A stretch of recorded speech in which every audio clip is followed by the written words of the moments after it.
Well, hello guys. We're gonna do a boot makeover. So if you guys seen these boots, you can get a pair of these probably 40, 50 bucks. But they got the stone boots that's like 130, 140.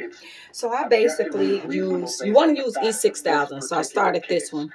I've already used the E6000. I got some bigger stones that I'm going to put down the line of here. And then I got a bigger applique that I'm going to put on the back of this boot. So I just kind of want to show you the process of what it's looking like.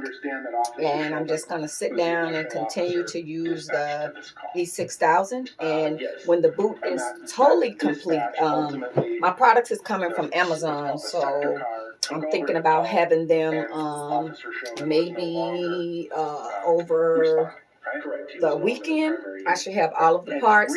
So if you definitely want to glue stuff to shoes, hot glue gun, for some reason, I noticed that the trinklets fall out. So you definitely want to use your...